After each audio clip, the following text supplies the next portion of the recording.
All right, everybody just move on up. Everybody come on up. All right, George Lopez and Reverend Sandra Smith. Let's put our hands together for them again.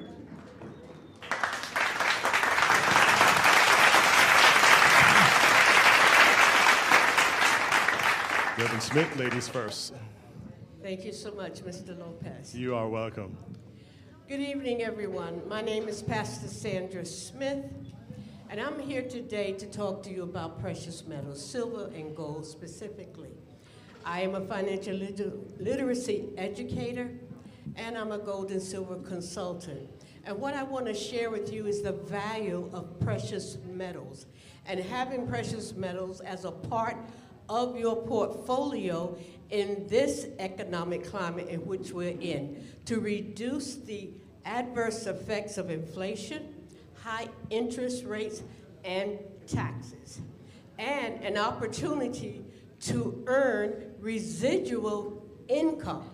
And we all could use another stream of income, is that correct? That is correct. So I'd like to ask you to join us for our 7K presentation and learn more about using precious metals as a hedge against all of those things I pointed out, how inflation, and how you can build generational wealth for your children's children. And it has been given to us in a way in which we can utilize it without breaking the bank. There's no minimum and no maximum that you have to purchase. And bullion is your defensive strategy, and collectibles are your offensive strategy. So I invite you, those of you that want to learn more or want to earn a residual income, to please contact us. We have a table back there.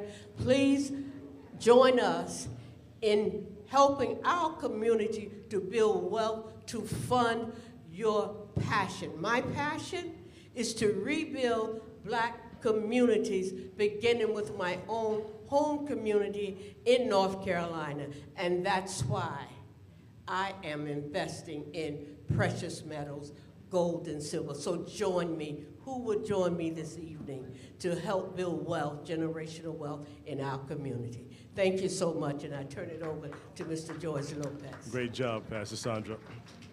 I remember some years ago when I was still in the Coast Guard, somebody introduced me and they said, George Lopez is coming up to the mic. And so one of the guys in the congregation said, but I don't see no Mexican. That's okay. My name is George Lopez. I was born same day, same month, same year as the comedian. Yes. And so I'm here to say that I'm the CEO of Generation Next Realty team of Keller Williams, where we help people to buy, sell, and invest in real estate, okay? We help people to buy, sell, and invest in real estate. And that's not just where we come from in Chesapeake, Virginia. That's all over the continental United States and all over the world. So if you know of somebody who wants to purchase, we can handle that affair. We can handle that transaction. The good thing about Keller Williams is that, well, one of the good things is that we work on a referral basis, okay? So if you know somebody who wants to purchase anywhere and they don't have a realtor, have them contact me. Give me a call, and I will make that transaction happen. I remember back in 2018 when we just started, our first year we did about $50,000 for that year. I was still brand new. And so with the help of ELN, the Empower Lifestyle Network, where they encourage, inspire, educate, and empower, we took it to the next level in 2019. We went pretty close to $200,000, okay? So ELN works, not just theoretically, but also practically. With the team that they have, they are gonna make things happen. So it could happen for you, they did it for me, okay? I'm also a VA home loan certified. I took the course, I passed it. So if you are a veteran and you are renting, you could contact me. I can help you to get a VA loan. One of the good things about the VA loan is the no money down. Unlike FHA and conventional, where you gotta put down $6,000, $10,000, $15,000, $20,000, with the VA loan, it's no money down. Take advantage of it. A lot of older folks have not used it. You know what happened after World War II? Our soldiers came back from the war, okay? And this country did not give them the educational benefit that they deserved and the housing benefit that they deserved. And a lot of people were displaced because of that. Folks, if you are active duty reserve, veteran, take advantage of the VA home loan. It works, okay? So that's it. I am leaving. Give me a call at 410-703-8061. God bless. Say that number again. You said it Okay. way too fast. All right, for the people who process slow, it's 410-703-8061.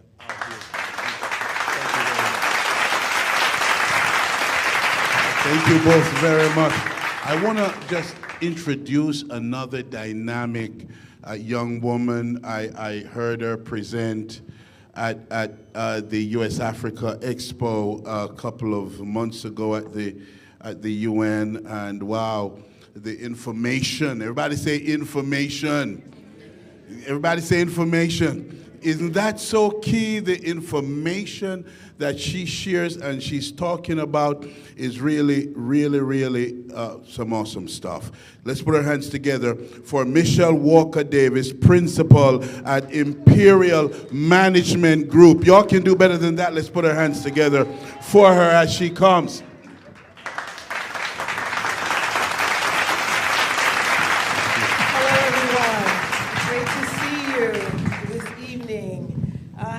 Of you love free money? Raise your hand.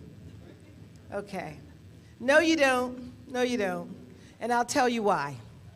Because during COVID, I found out that there's $850 billion in free money available every year.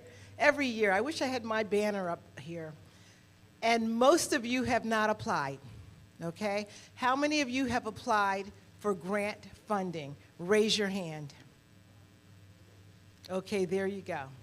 How many of you have won a grant before? Raise your hand. You know what? Most of you are my clients. But that's okay, that's great. So, I am here, and Reverend Dillon has invited me to come here because I specialize in helping faith-based organizations, women, Black women, minorities, BIPOC organizations get into that space because we're only winning at a 4% rate. So imagine that.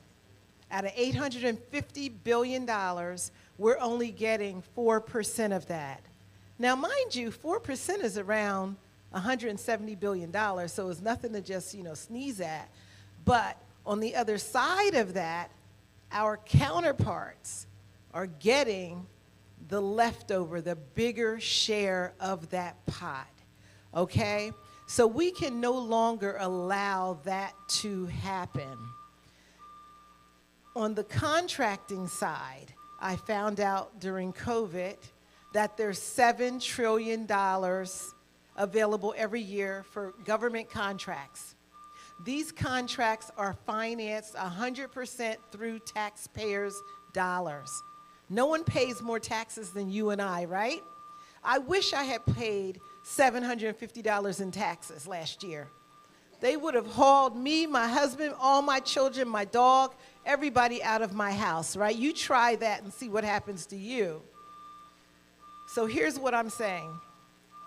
Out of that $7 trillion, women and people of color, everybody in this room collectively, we got 0.006%. All right? So therefore, white, male-owned businesses receive $7 trillion.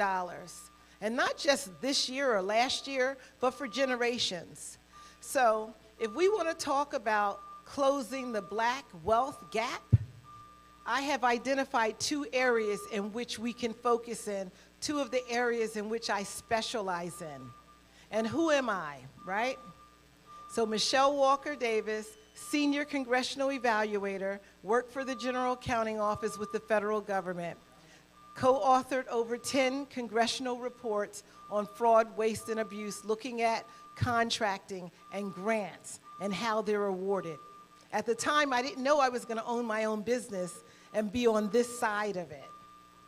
But as God would have it, I went from the federal government to the state level as a partnership coordinator for New Jersey, looking at shared services between New York, Pennsylvania, and New Jersey.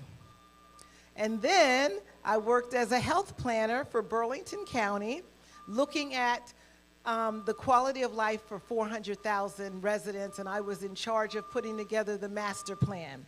So what did that do for me? It allowed me to learn about federal, state, and local funding, which accounts for about $550 billion of that $850 billion. So here's why I'm here. I'm not here to talk. I'm here for action. My firm brought in over $6 million last year for clients that look just like you. The ones that don't apply, that never received anything, the ones whose businesses are hanging by a shoestring, those that are financing everything out of their own pocket. When there's free money available, thank you, honey, free money available every year. And I'll tell you, for you nonprofit organizations, that should be your number one funding source. Grants, because 80% of that money is designated for nonprofit organizations. Our counterparts are doing it. That's how their organizations are blooming and doing well. And between November 1st and December 31st is when the big boys really play. Because whatever funding is left over, this is their biggest fundraising time right now. So I'm looking for people that are ready to take action today. Not tomorrow, not next week. If you take action today or tomorrow while I'm here, not only am I going to give you $1,000 off, in addition to a 10% discount, because I don't want you haggling over money, okay? I'm throwing you a lifeline. What I'm going to do for you is get you into this funding pot this year in December, but it's a process, okay? It's a process. So anyways, Reverend Dillon, I thank you so much. God bless you guys. You have my information. The papers back there. I'll be here tonight. Thank you very much. Thank you. Come on, let's put our hands together for Michelle. Wow, we've got such dynamic people doing dynamic and awesome things, don't we? We are a dynamic people doing dynamic and awesome things. Oh no, y'all ain't getting it yet. I am a dynamic person doing dynamic and awesome things. Come on, put your hands together for yourselves. Listen, guys, it's going to be at a whole nother level tomorrow. Even the mayor of Paterson, New Jersey is going to be here tomorrow. You know, this is how awesome tomorrow is going to be. The president for the African American Chamber of Commerce of New Jersey is going to be here tomorrow. The president of the Greater Paterson Chamber of Commerce is going to be here tomorrow. So it's going to be an awesome day tomorrow, and there will be a clergy forum that will take place tomorrow. So there'll be a host of other clergy leaders that will be in the house tomorrow. Somebody say tomorrow. Somebody say, I got to be in the house tomorrow.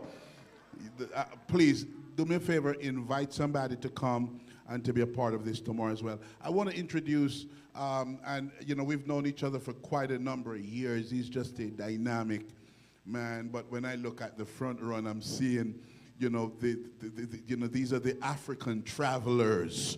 You know, we've been doing some African trips lately, you know, going into places, meeting with some of the African leaders, presidents even, and I'm just looking at Dr. George Frasier, who in 2019, about how many of us? 40 of us from the U.S.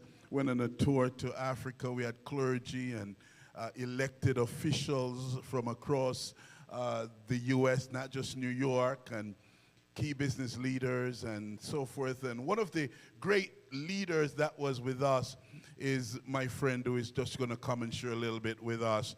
And that is the dynamic Senator James Saunders, who is the chairman of the Banking Committee for the State Senate. Ladies and gentlemen, let's put our hands together for Senator James Saunders.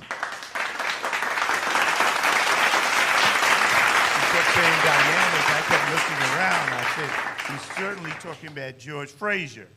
I'm going to tell you a couple of things, and then I'm going to get out the way. But I got the privilege of really bringing out the reason why we're here today. First, anybody in here trying to make some money?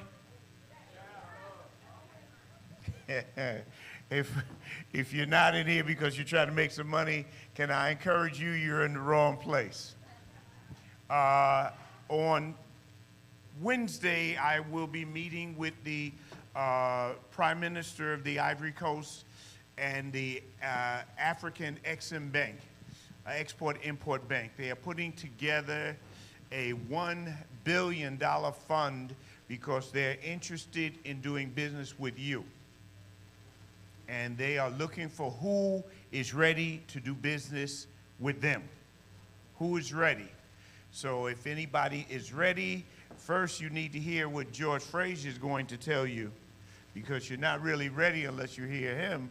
And then you need to hear, you need to get in touch with me through our leader, Pastor Dillon, who is doing such incredible things. Let's see, housekeeping. Black church means business. I think that's fantastic. We're here for that purpose, and that's great. All of these organizations, from the Christian Times to List to Medgar Evers to Greater Harlem, we are grateful that all of you have come together. I am the chair of lots of different things, but right now I am coming before you because I am the chair of the Senate's Banking Committee. I am also the author of the MWBE laws of New York City and New York State. The laws that are allowing many of you to get in and do business. I wrote them. The way you know that that's true, you look at a law and you look whose name is right afterwards. My name is Sanders. If you see it first or second, that means I did it. If you see it second, it's because politically I allowed somebody else to put their name there. Different story for a different day. Let's see, what fast can I tell you? Enough for me. On another day we could get to me, but I want to tell you about one of the most dynamic Africanists that you are going to meet in a long time. I'm going to tell you about a person who is renowned not simply here, but in Cape Town and other places, in Africa and Europe. There's a people who pay a lot of money to listen to this guy, Reverend Doctor. And you are about to get it almost for free. Somebody had to pay for him, let's be clear. So you're about to get it, which means sometimes we have to realize what you are getting. This, you know, the Bible, Reverend Man, speaks of Jesus' first miracle. And for those who kind of forgot it, it's turning water into wine. But the part that I want you to remember is at the end of it, some people came and said, this is the best wine. Other people serve the best wine at first. And you have saved the best for last. My friends, now I'm not taking away from anybody, including myself, who spoke before the next speaker. I am saying that if you listen, if you put your ears together, let him who has ears and he who has eyes, and she, listen and see what is being said. Now, there are many things that I can tell you about George Frasier. But perhaps the most important one that he wants you to know is that he's from Do or Die. Oh, y'all don't know. Oh, they don't know about that. Oh, y'all don't know about that. I'll try it in a different way. He is from an area that many of you now call Bedford and Stuyvesant. Oh, no, Stuyvesant Heights, Lord have mercy. That, to those who don't know, that means gentrification. But in the day when you were out there, it was known as Bed-Stuy. And that means that you may not know that there are many places in New York where you could run your mouth and say anything you wish, but Bed-Stuy is not one of them. Bed-Stuy, you had to back it up. So if a person is able to go through those things and just beat the world in so many different ways, it's a person that you need to listen to. Now, I believe that are you going to give them your media presentation? Okay, good, because I'm doing him a great disservice, and you need to first know who you're hearing to see if they have any quality. And if they don't have quality, well, don't listen. But here is a time when you need to. So having said that again, my name is James Sanders, Jr. I am chair of banking. I am on just about every economic committee that the state has. We're starting to do some stuff international, and Pastor Dillon and Reverend Man is and his lovely wife is at the head of all of this. So to get to me is to get to them. Wait a minute. To get to them is to get to me. Got to get these things right now. Having said that, I'm going to sit in the back for a while, Brother George, and I'm going to try to listen to as much as I can. But my district is very territorial on me, and they only gave me a passport to come to Brooklyn for a little bit. We are in Queens, and we got this thing about Brooklyn. But I'm not going to say why this should have been in Queens. I'm not going to say that. I will tell you that I'll sit in the back because I don't need anybody from the Ville walking up on me, correcting me. Y'all do that another day. Having said that, my friends, I'm sitting in the back. We got a real treat. My friend and yours, Brother Frasier, is going to come. First, we're going to hear about him. Then he's going to speak about him. And then he's going to give you a chance to renew yourself thanks to what he's saying. Thank you, and thank you. And with that third thank you, I am dropping the mic.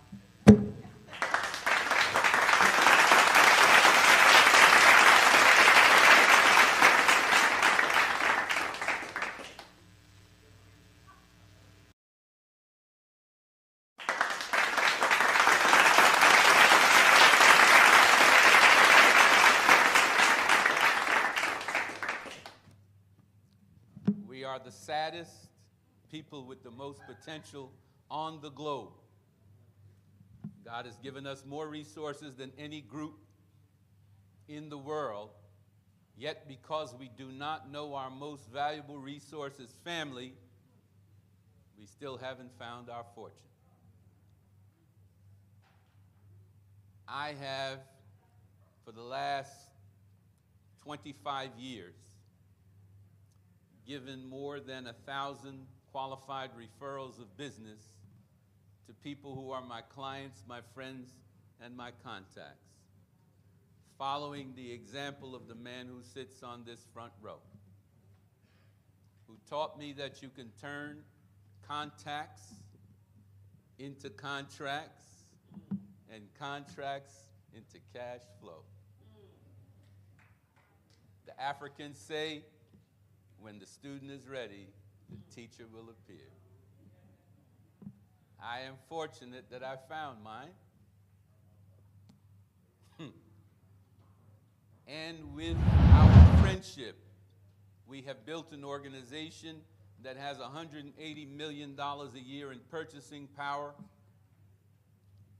and operates in every part of the globe. When people have conferences, they call on Mathews Business Network, whether the conference is in Los Angeles, whether the conference is in Houston, whether the conference is in Charlotte, North Carolina, or whether the conference is in New York City. Ask Dennis Dillon, did we show up? Ask George Frasier, did we show up? Ask Jim Beattie in the Black Golf Association, did we show up? I'm going to leave you with this. Doc said at a speech that he gave in Detroit, that he knows black people all over the globe. Some are millionaires, some are billionaires. We've got people, family, doing it to death all over the globe. But here's the shout and the challenge. He said it's okay for us to be dispersed. But it is not okay for us to be disconnected. We are a family. And until we identify that we're a family, we will never make good use of our fortune. I challenge you today to remember you are a family so that you can take advantage of your fortune.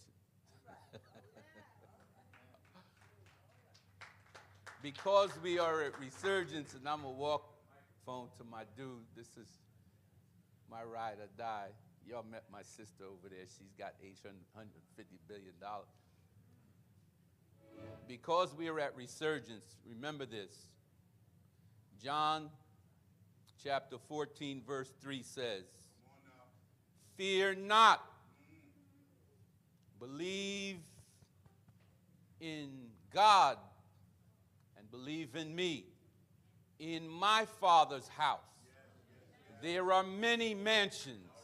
If it were not so, I wouldn't have told you. If Jesus himself is telling you about his daddy's mansions, what do you think you're supposed to have? Right, young blood? If Jesus is talking about his daddy got mansions, what are you supposed to have? Right? I am always fascinated, Reverend Youngblood, how surprised the saved get when they get a blessing. I heard some folk up here talk about millions of dollars, they J.P. Morgan Bank and all that, friends, and all this stuff that they have. If you believe in the God you say you believe, if you are saved, why are you surprised when he does what your prayer asks for? You're not supposed to be surprised. You're supposed to say, yeah, yeah. I tell you this, it is not your job to ask him how. It is your responsibility to tell him yes. Yes.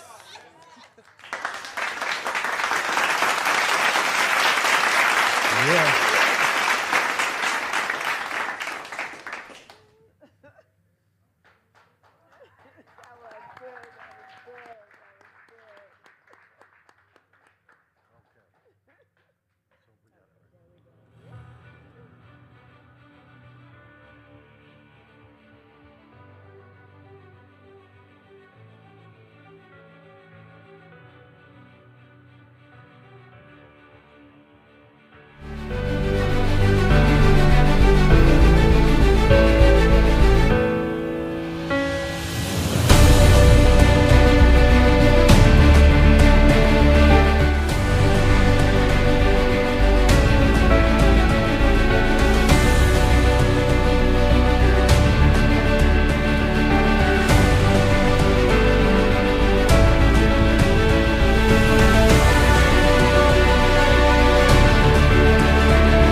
I don't like holding a microphone because I use my hands when I talk. It is good to be home. It really is. Born and raised in Bed-Stuy in Brooklyn, New York, 779, let's see, Putnam Avenue. Between Reed and Stuyvesant. Now, I think it's Malcolm X Boulevard now. And it's good to be back. It's good to see so many of my friends. I'm excited, actually. I'm moved and I am excited. I'm honored. I've got about 30 minutes. I got a call from Reverend Dennis Dillon a couple of months ago. He said, Doc, do you believe in the concept of free speech? I said, Reverend Dillon, I worship at the altar of the Second Amendment or First Amendment. He said, that's wonderful, Doc. Would you mind coming to Brooklyn and giving a free speech?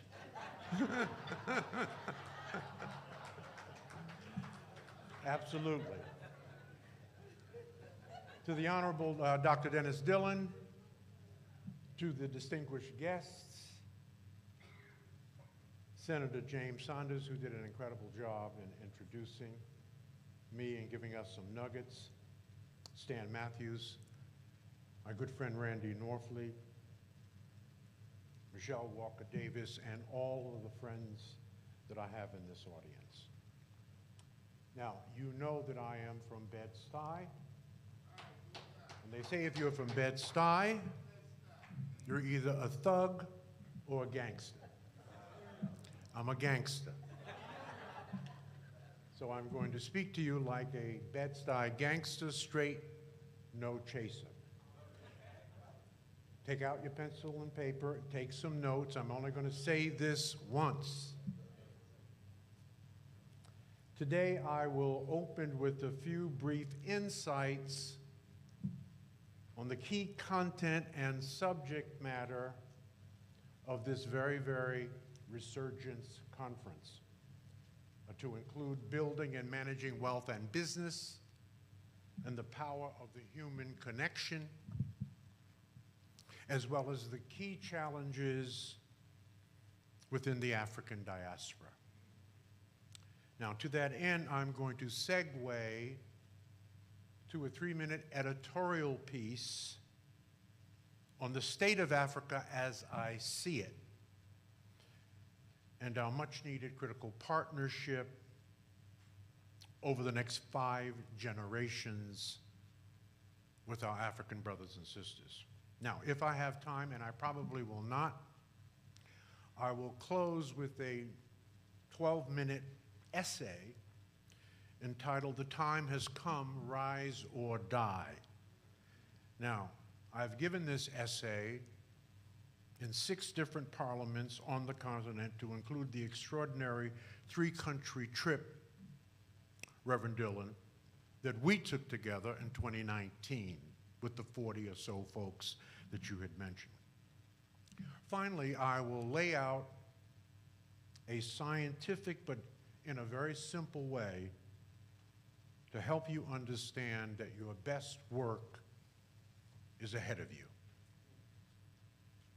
So let me get started. So I want to say the next couple of things and still be loved. Ain't nobody saving black people but black people. It's been 400 years and we ain't saved. What in the hell are we waiting for? The Bible tells us what? A house divided will not stand. And so till there is unity throughout the diaspora, we will never be free. The question I ask you is, do you understand that we're all drinking from wells that we did not dig? A 250-year fight for our freedom. from 1619 to 1864. A 100-year fight for civil rights, voting rights, public access, fair housing. These are things that we must never, ever forget. Therefore, the question to you is, are we worthy of that legacy? And if you believe that we are worthy of that legacy, the deeper question is, what then will be the legacy of Generation X, Y, Z, and Generation Alpha? What will our children's children's children, Reverend Dillon, be saying about them 150 years from now? We cannot allow our legacy to end with the civil rights struggle. 1962, I was 17 years old, running the streets of Bed-Stuy, took a train trip to Harlem. I was on 125th Street. There was a young brother on a soapbox. So I gathered around like others. I didn't really know who he was. His name was Stokely Carmichael. Later, he changed his name to Kwame Ture. He was at the right hand of Dr. Martin Luther King. Stokely Carmichael said something so poignant that it infused the seed in my subconscious and became the guiding light of my life. I'm going to quote what he said verbatim. He said, "No black person in this country makes any advancement solely based on his or her talent or worth. All individual advancement is based on mass struggle. We make no progress in this world without shedding our blood.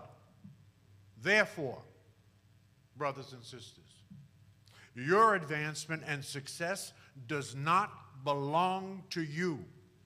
It belongs to the people.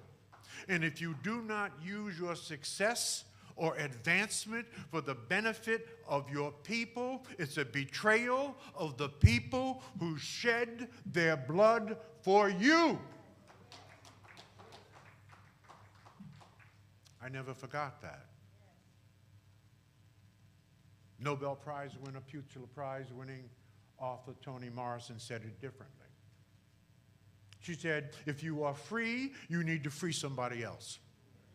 And if you have some power, your job is to empower somebody else. The great African-centered philosophy, Dr. John Henrik Clarke from Harlem, mentor to Malcolm X, said it differently. He said it more simply. He said, take what you do best and do it for your people. The power of the human connection. Relationships.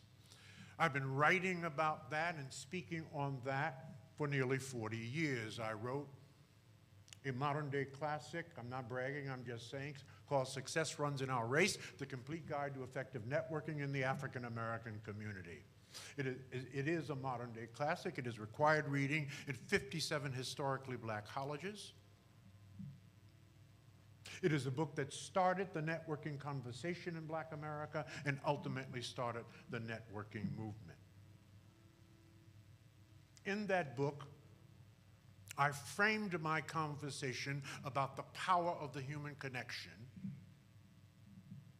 with a quote from the Bible, John 5:30. This is a direct quote from Jesus Christ.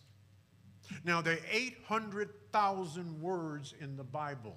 Only 1,500 of those words are direct quotes from Jesus Christ. John 5:30. And Jesus said, I of my own self can do nothing. Now, this was Jesus, the Son of God. He couldn't get it done on his own by himself in a vacuum. So what's up with you? Why do you think you could do anything significant, anything worth talking about, Johnny Ray Youngblood? on your own, by yourself, in a vacuum. It is not possible. You are the average of the 5 people that you spend the most time with. The fastest way to change yourself is to hang out with people who are already where you want to be. What am I saying to you, brothers and sisters? Don't spend major time with minor people. People going nowhere want you to go nowhere with them. People doing nothing want you to do nothing with them. If you want to change your life, change your relationships. If you are not where you want to be in life, it's because you don't have the right people in your life. The most powerful asset that you will have in the 21st century will not be your computer. I am sorry. It will be your relationships. That's the most powerful asset that you will have. It is deeply related to your ability to conduct business. Why? Business is about relationships. Without relationships, you have no business. Without relationships, you have no business being in business. In fact, the business you're really in is the business of building relationships, in case no one has told you. You must build an ecosystem of relationships. When I say an ecosystem, there are 3 types of relationships that you're going to have to work on through every passage of your life. Now, passage? What's a passage, Dr. Frasier? A passage is 10 years. And if you're lucky, you'll get 8 passages in life. Let me unpack that. You're a different person at 10 than you were at 1. You're a different person at 20 than you were at 10. Let us pray. You're a different person at 30 than 20, 40 than 30, 50 than 40, 60 than 50, 70 than 60, 80 than 70. You're constantly evolving.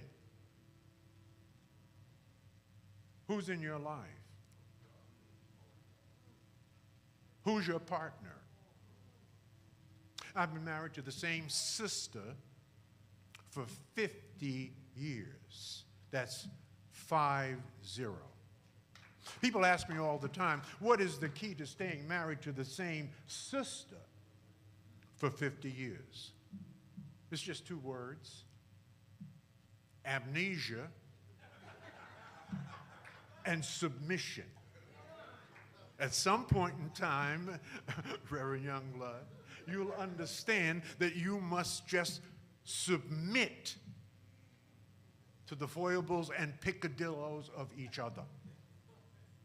And when you have a disagreement, because in 50 years, Dr. Frasier is going to do something stupid, and so is Nora Jean Frasier. And when we do our stupid shit, we come together, we talk about it, we reach middle ground, we bless it and release it, never to bring it up again. That's lesson number 2. Now, on relationships, I'll say one other thing. Now, this is probably one of the most uncomfortable truths that you will ever hear in your life, but I'm going to say it to you. You will make more money because of your connections / your network and your personality or your emotional intelligence than you will from intellect. You see, you could be the smartest, most incredible authority on whatever it may be. But if you haven't mastered the art of bonding with people and connecting with human beings, you will always make mediocre money. If you are brilliant, but you have the personality of a box of rocks, you've met them, you ain't going nowhere. This is huge. Don't forget it. Now let me move on to wealth. You may have seen my viral video on black folks are headed into a second slavery. Black America, brothers and sisters, is in an existential crisis. Until Black America puts Black America first, we will always be last. To be black and beautiful means nothing in this world unless you're black and powerful. You cannot be black and proud and niggas too. Let me repeat that for you. You cannot be black and proud and niggas too. White folks are planning for 3 generations, and we're planning for Saturday night. The goal, brothers and sisters, is to win, not to look like we're winning. I would rather carry a plastic bag with $5,000 in it than to carry a $5,000 Louis Vuitton bag with $100 in it. You see, you just look like you're winning. You ain't winning. It is interesting to me that the rich stay rich while pretending to be poor, and the poor stay poor while pretending to be rich. We are headed into a second slavery if nothing changes. So let me give you a couple of tips. The government will never tell you this, so I'm going to tell you. You may be hearing this for the first time. Write it down. The tax system in America is set up for the landowner and the business owner. And if we don't own land, and we own the fewest number of homes per capita of any cultural group in this country, and we came over here on the Mayflower, and if we don't own businesses, and we own the fewest number of businesses per capita of any cultural group in this country, you will not be able to exploit the American tax system. Ask Donald Trump.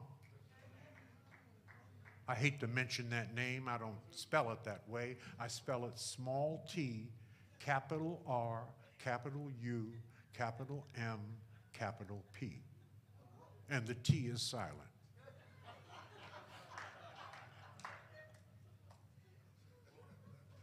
We must start businesses. We must start businesses. We are the consumption class in this country, brothers and sisters. And white folks are the merchant class. They make stuff, and we buy stuff.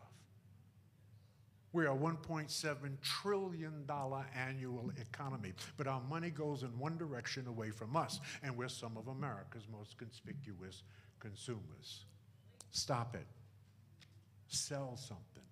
Sell something quarter-time, part-time, full-time. Let your 9 to 5 fund your 5 to 9. Start a business. If you bake cookies, put them in a box and sell it to somebody. If you live on a farm, take the manure, put your name on it, and sell it to somebody. You could sell shit in America. By the way, it's a $6 billion business. Stop doing all the darn buying. What is the secret for an entrepreneur to have a long and successful business today? It's a simple secret: quality, excellence. I don't know what your mother and father taught you when you were coming up, but mine said we're going to have to be twice as good to get half as much. Because if you're black and mediocre in America, you better leave, because you're ultimately going to be marginalized.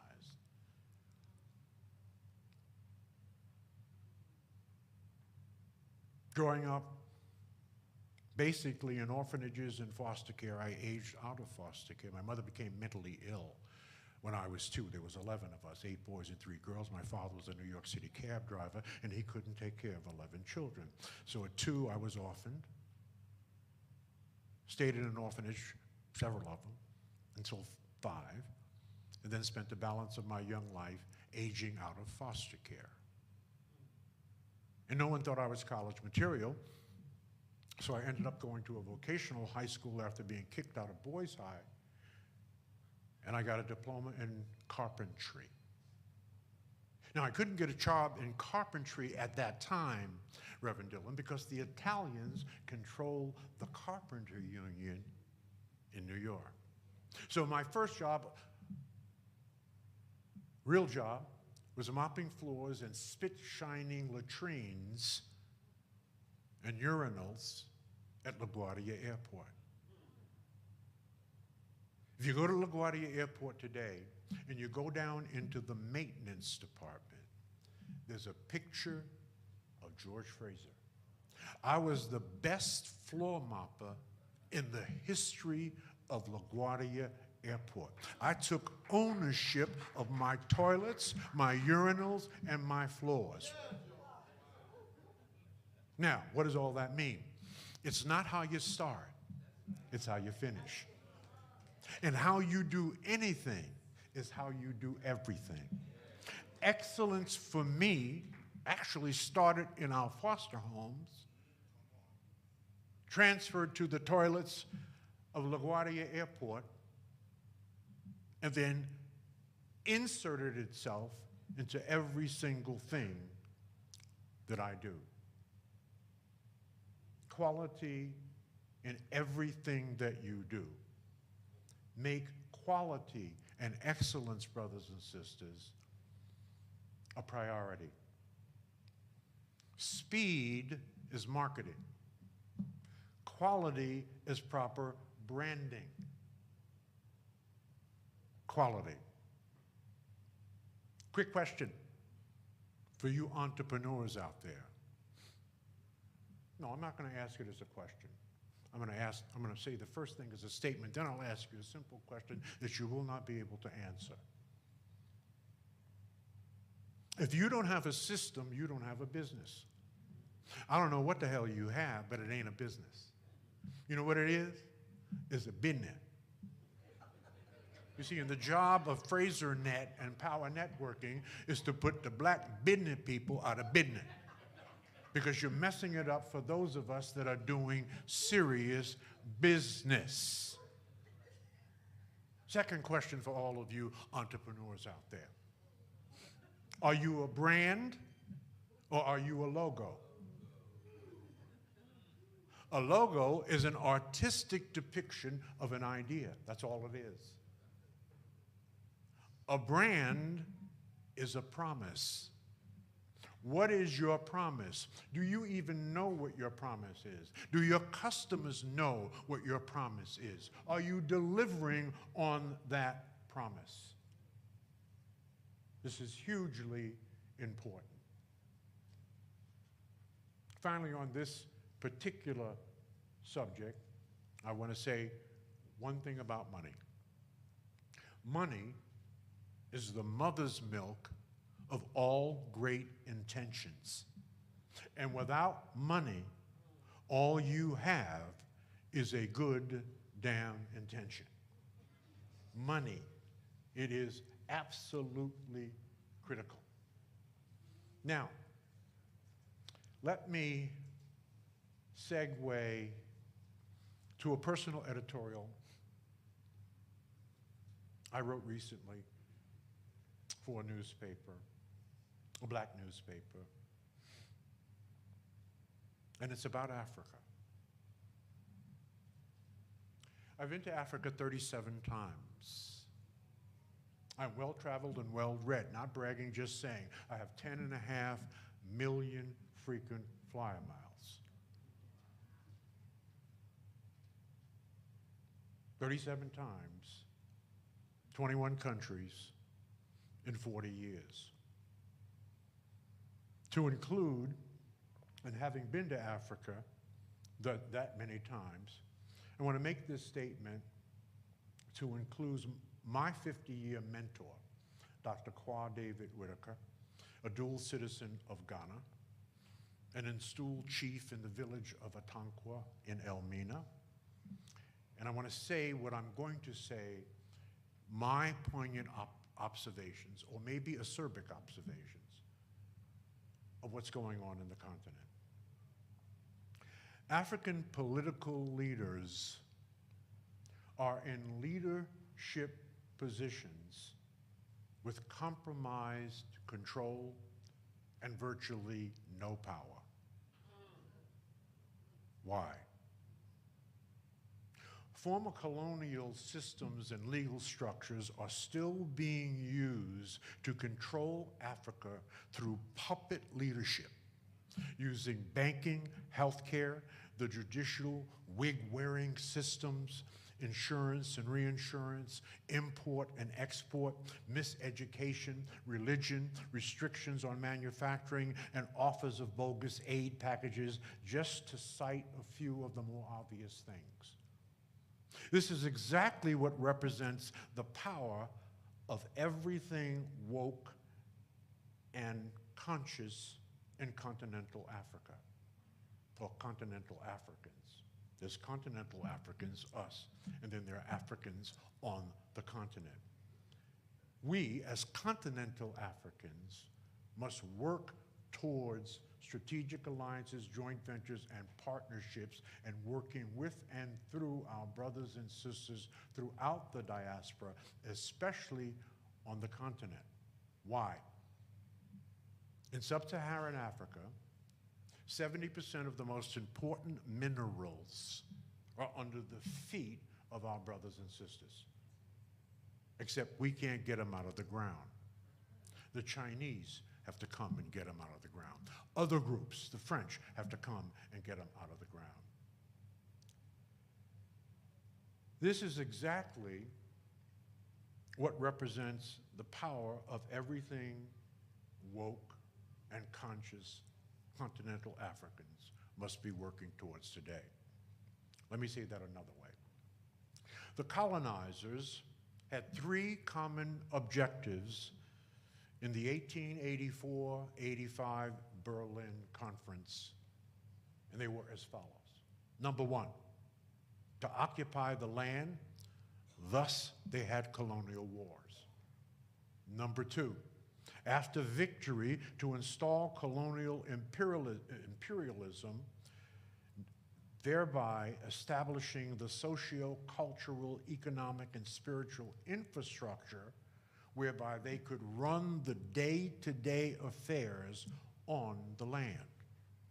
And number three, to establish, support, and maintain the export operations for the continuous and uninterrupted mining, extraction, and shipping of valuable minerals and resources to build up their own home countries. This process worked without serious pushback from anybody for about 80 years, until 1957, when Nkrumah declared Ghana's independence, and then it was followed by a crusade of independence for other African countries. Unfortunately,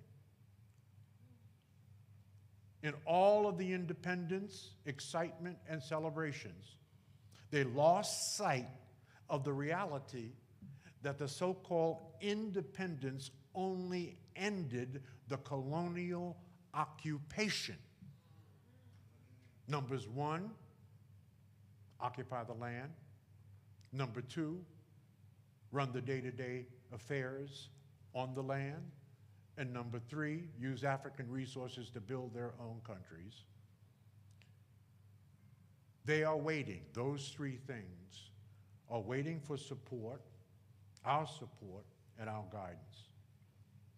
The biblical verse that discusses the prophecy that speaks to the 400-year enslavement in foreign land, wherein the people after 400 years will come out with great substance. This was the foundation for Ghana's year of return, 1619 to 2019, where over 1 million visitors, mostly African Americans, came in response to an invitation for us to come home. To Africa, we, continental Africans, are the great substance. To us, Africa is the opportunity to join hands, establish unity, capitalize on diaspora skills, talents, expertise, fused with African culture, community, and family to take full control of all the minerals and wealth buried beneath Africa's feet. We must dismantle number 2 and number 3, remnants of colonialism, and taking control and wielding real power to end the neo-colonial era. It is a new form of colonialism in Africa. We must do this once and for all. The return of Africans to their rightful positions of power, royalty, and dignity. Brothers and sisters, that's what time it is. That's what we have to do. To do this, we must first understand the difference between Eurocentric thinking, how white folks think, and African-centered thinking. I wrote extensively about this in my first book, Success Runs in Our Race, The Complete Guide to Effective Networking in the African American Community, 32 years ago. So I'm going to give you an executive summary for those of you that do not fully understand the difference between how the colonialists think throughout the world and how we think. So first, I'm going to give you a simple comparison between a Eurocentric worldview and an African-centered worldview. Eurocentric worldview.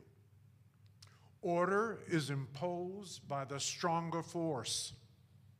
The stronger force gains the advantage by ordering the universe as it wishes. That is their worldview. Those who came out of the Caucasus Mountains and dispersed throughout Europe and around the world. Now, an African-centered worldview, which is in excess of 5,000 years old. The universe is alive and active, and the laws of nature reveal its inherent order as well as the Creator's divine laws.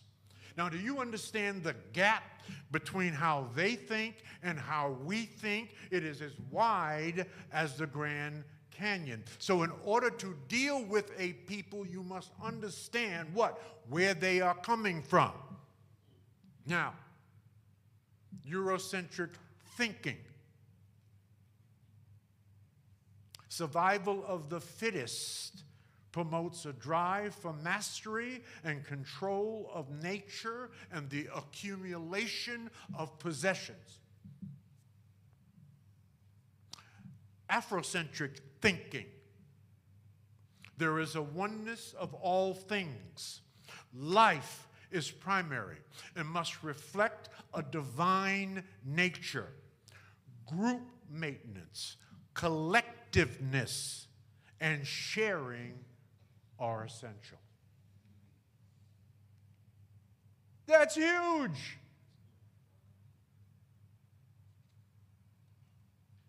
They don't get us, and we don't get them. Finally, Eurocentric cosmology. It's a philosophy of how things work in a world. Eurocentric cosmology. Humans exist apart and separate from nature in an independent and separate collection of entities that comprise the universe. African-centered cosmology. The universe originates from the Creator and reflects the interconnectedness and interdependence of all things. That's huge. They don't think like that. We do.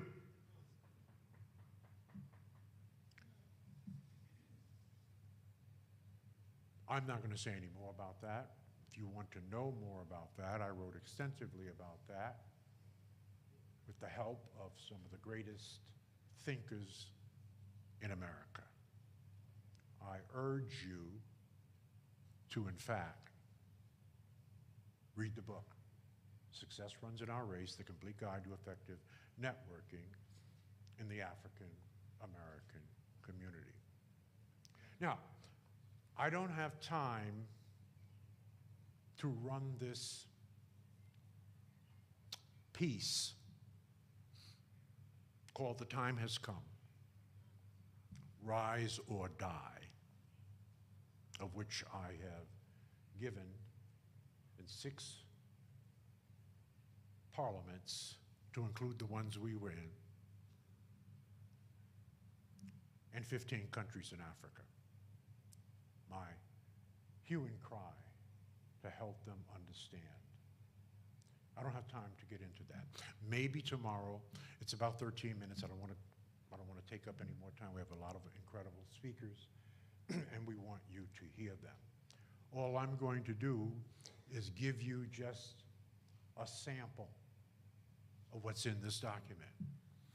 You may want to request from Dr. Frasier a copy of this document. And I urge you to read it and use it. In other words, steal it. And you'll want to steal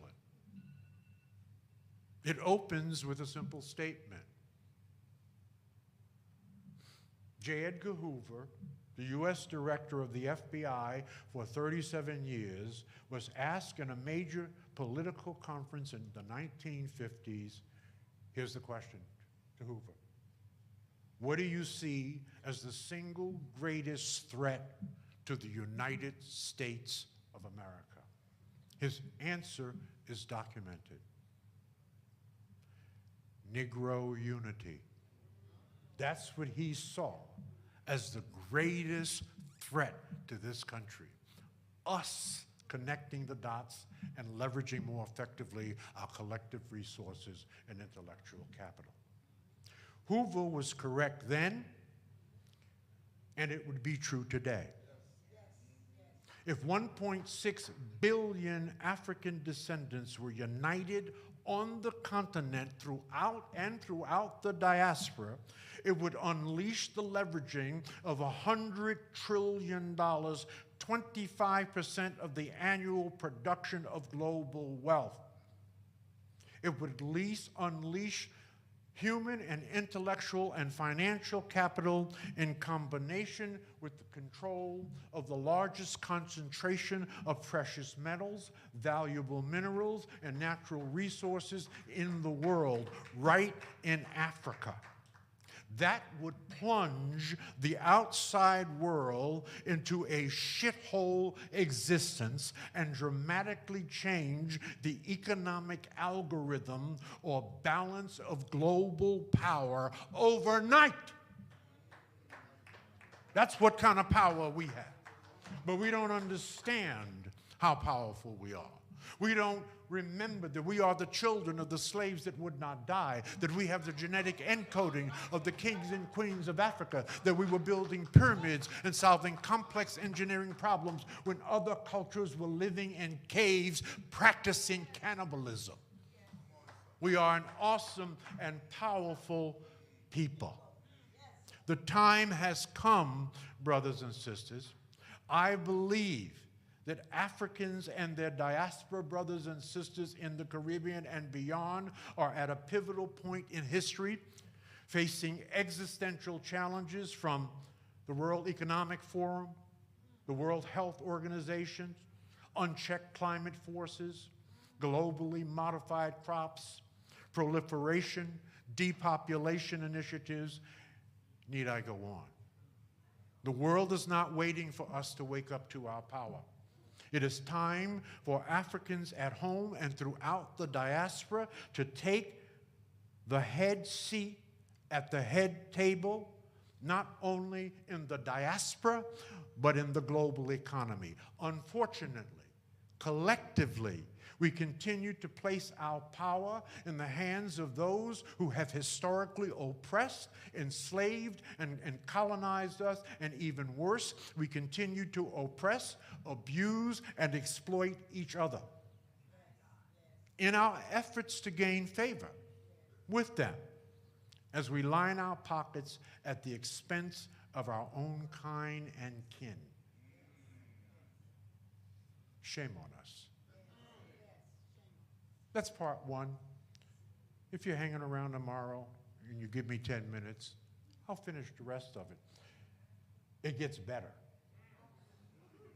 All right, let me close out. I want to give you some hope.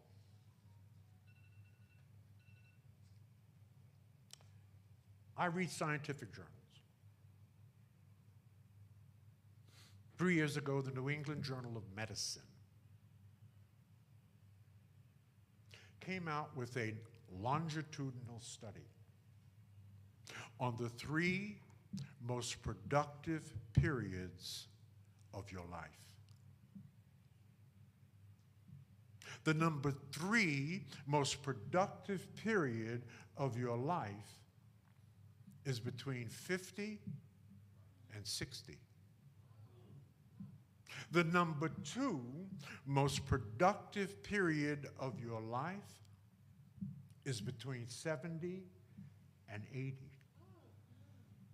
The number 1 most productive period of your life is between 60 and 70. So if you're 0 to 49, you ain't done a damn thing yet. That's what I'm saying to you. Your best stuff is in front of you. The average age of a Nobel Prize winner is 62. The average age of a CEO of a Fortune 500 company is 63. The average age of the pastors of the 100 largest churches in America is 71. Moses was 80 when he got his assignment from God. The average age of a pope is 76. Mandela became president of South Africa at 76. Gandhi secured India's independence at 61. Ray Kroc founded McDonald's at nearly 60. Toni Morrison won her beloved Pulitzer Prize at 57.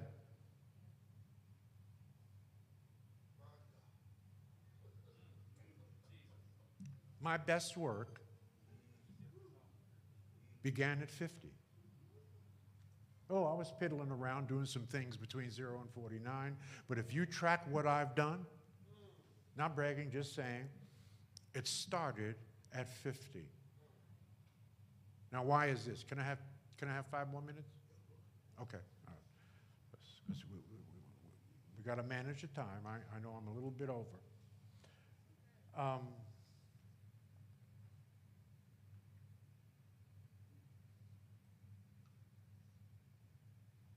There will be obstacles.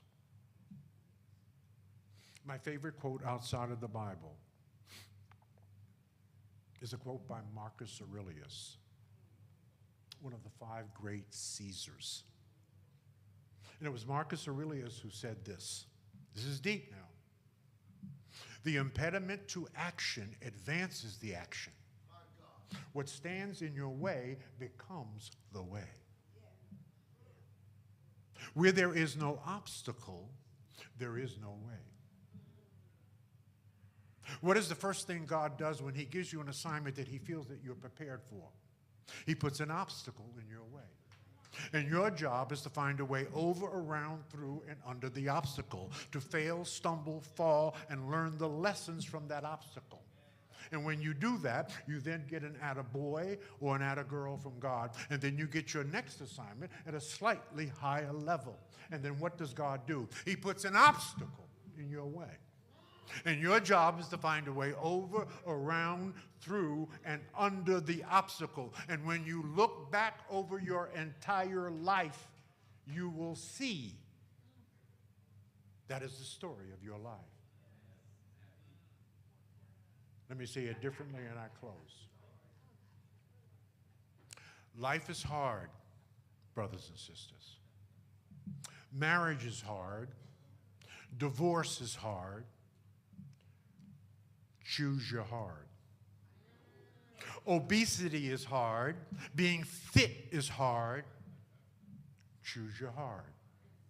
Being in debt is hard. Being financially disciplined is hard. Choose your hard.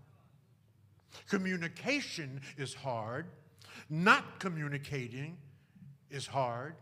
Choose your hard. Life will never be easy. If it was easy, why would God need you? It will always be hard.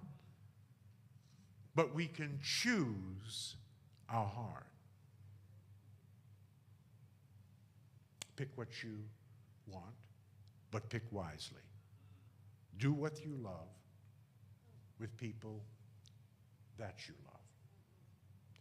That's my story. I'm sticking to it. The end. Thank you. Now, thank you very much.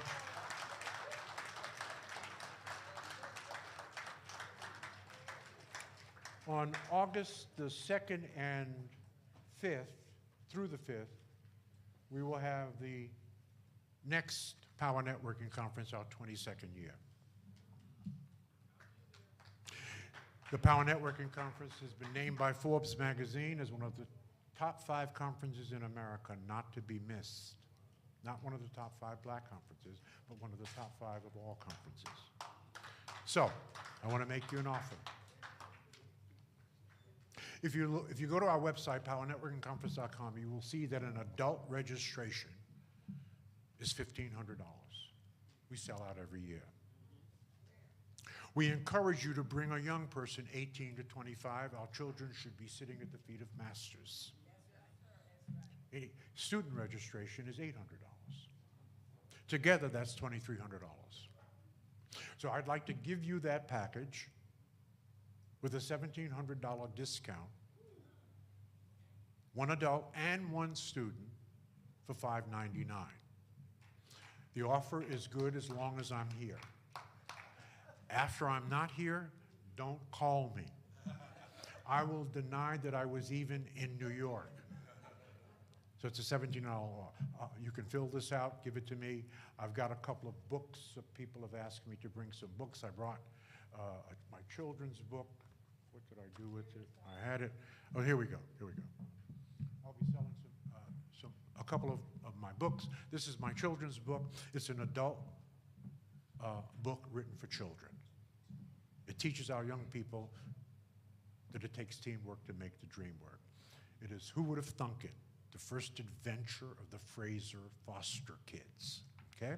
So that's available, plus a couple of other titles that you'll be familiar with.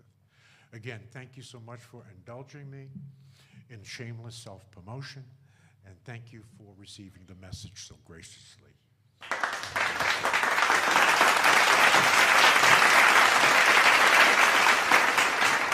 Thank you, Dr. George Fraser. Come on, let's put our hands together for Dr. George Fraser. My Lord, my Lord, my Lord. We have, and we're just about done. If you guys would just sit for 5 minutes, we're done. But we've got just some awesome legends that God has given to us, that God has blessed us with in these United States of America. And certainly Dr. George C. Fraser is one of those legends. Come on, let's put our hands together for him again. Another legend that we have in the house, ladies and gentlemen, that, oh my Lord, I was surprised. I didn't even know he was coming today. And that is Dr. Johnny Ray Youngblood, another legend. Come on, let's put our hands together for Dr. Johnny Ray Youngblood in the house. I'm going to call him to close us out and just close us out. But listen, let me give you guys what's going on tomorrow, because you don't want to miss tomorrow. 9:30, we kind of want to step off, and it's going to be a packed day. Like I said, so many key leaders. This is all about access to resources. So the bankers, the CDFIs you learn about, these are lenders that are lending money without the regular criteria. And so they will be in the house, and a host of others. And I want to just acknowledge just everybody's attention for a quick minute. Everybody's attention for a quick minute. There's one young man in this room that I wanna acknowledge, okay? And I've been a journalist for much of my younger years. I've worked with quite a number of media outlets. I've written for a number of publications. I've done some radio, some television work in my journalistic life and career. And it's just amazing that my only trips to the continent prior to this was really in a journalistic setting, and from that perspective. But we had the how many people were at the Black Church Means Business Conference at the Brooklyn Public Library? How many were there? Okay, so you guys remember the Brooklyn. There was a young man at the Brooklyn Public Library. I had no idea who he was, why he was there. But a year later, or months later, he's calling me. And, I eventually answered the call. And within a couple of months, he had the president of the Ivory Coast reaching out to me. And apparently he came all the way from the Ivory Coast to that conference. And they did a Black Church Means Business conference in Abidjan, the Ivory Coast, and I was there as the speaker at an invitation of the president of the Ivory Coast. And he traveled all the way from the Ivory Coast just to be at the conference, and that is Pastor Joel. Is he in the house? Oh, there he is in the back. Pastor Joel, I'm going to have you share a little bit tomorrow. But again, I was so inspired by that. That was really my first real trip to Africa. But the other piece to that, and I'm going somewhere with this, the other piece to that years ago is that there's another young man who was assigned to me, Dr. Youngblood, while I was in Africa, running all over, speaking in various places. In fact, the president of the Ivory Coast had a 2 a.m. prayer service with key leaders. And, when they said, you're going to the presidential mansion, it's 2 a.m. I went over there, and the place was filled with people praying and worshiping God. And the interpreter that they assigned to me, Felix, stand up Felix, was a young graduate student who was my interpreter. He interpreted for me. I don't know, he kept up with me for a whole week all across the Ivory Coast. And he was so inspired by everything. He had no concept what he was going to do. And he ended up starting his own business. He started a private schools with $100 that grew, and now he has 6 campuses, 13,000 students all across the Ivory Coast. He's going to be speaking tomorrow. That's going to be a part of the powerful wrap-up panel where we're going to link Africa to a greater degree with the African diaspora. We're looking forward to it. We're excited about tomorrow. It's going to be a full, packed, and exciting day. Once again, folks, I don't know. Sometimes I feel so bad that I'm taking the credit for a lot of the work that the staff does. I don't always feel good about it. But the great work that the Christian Times senior editor does, she's not here, and certainly the great work that Reverend Evelyn Mans does, who really does, she did all the work. You know, I'm just grateful. Thank you, Reverend Mans, for your work, for your leadership. We're certainly going to hear more from her tomorrow. But ladies and gentlemen, I'm going to call on this dynamic leader who have done so much. Before there was really talk about housing and housing development, I mean, all this new stuff that we're dealing with now, Dr. Johnny Ray Youngblood, he's been doing it. Ladies and gentlemen, let's put our hands together for Dr. Johnny Ray Youngblood.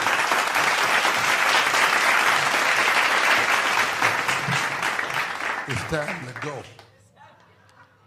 But we need to give Dr. Dillon, Bishop Dillon, Reverend Dillon, Mr. Dillon, Dennis Dillon a hearty round of applause. Would you stand as we give him a hearty round of applause? I'm a preacher, so there's always something I can say. But I can't talk now because I am so full with what I've received. So all I'm going to tell y'all is watch my trail. Watch my, George, I'm going to see you in August, and I'm going to have at least 20 people there. All right? And more to go. All right? Listen, if we don't do it, who's going to do it? If not us, who? If we're not a part of the solution, we're part of the problem. And if not now, when? Let's pray together. Holy Ghost, we thank you for this honorable time. We thank you for the man called Dennis Dillon. We thank you just for you and your presence. And we thank you for this gang that we are praying to revive called the church. We heard today that you need a gang, so we give ourselves to your will. We go down from this place, but never from your presence. And you do what you always do. Watch over us tonight while we slumber and sleep. But on tomorrow, we ask you to do it again. In Jesus' name, amen.